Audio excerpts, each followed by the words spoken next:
5 seconds to go.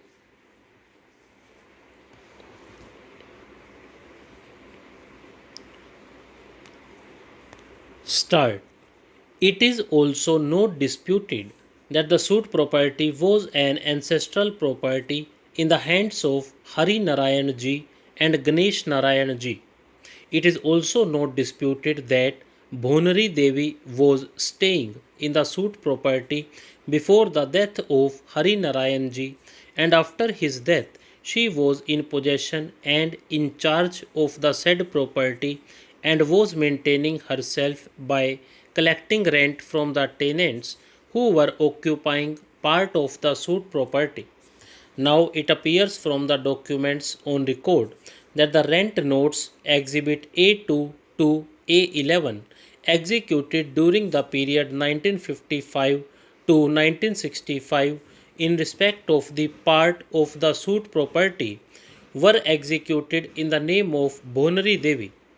The concerned defendants in the suit had also filed their written statements stating that they were paying rent to Bhonari Devi only.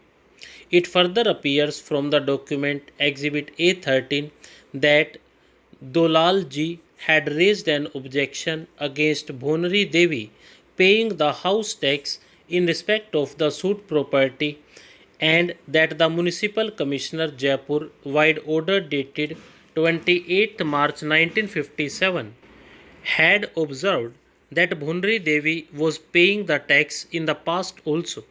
An appeal against the said order was preferred by Dolal ji before the administrator of Municipal Council Jaipur. However, the same was also rejected vide the order dated 28th January 1959. It was observed therein that in this case there is a dispute regarding ownership.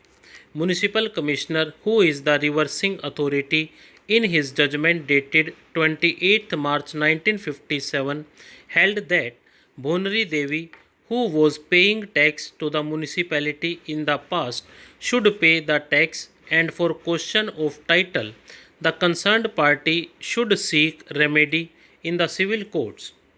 From the said documents, it clearly emerges that Bhonri Devi was paying the house tax prior to 1956 and was collecting the rent from the tenants prior to and after 1956.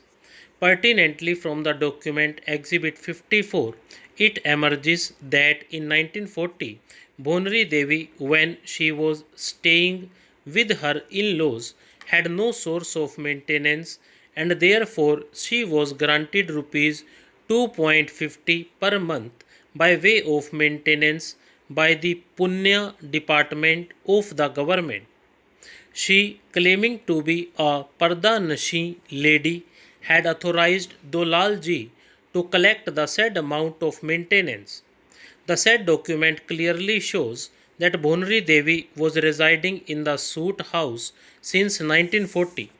Be that as it may, it was well established that Bhonri Devi was in possession of the suit house before and after the death of Hari Narayan ji in 1953, and had continued to remain in possession thereafter, and was collecting rent from the tenants who were in occupation of part of the suit premises since 1955 till the date of filing of the suit in 1965 by the plaintiff Dolalji. The aforestated facts and circumstances clearly established that Bhonri Devi had long settled possession of the suit property which she had acquired in lieu of her pre-existing right to maintenance prior to the commencement of the Act of 1956, which entitled her to become a full owner of the suit property by virtue of Section 14(1) of the said Act. Her exclusive possession of suit property after the death of Hari Narayan ji in 1953, that is, prior to coming into force of the said Act in 1956, was not only not disputed but was admitted by the plaintiff Do Lalji in the plaint itself.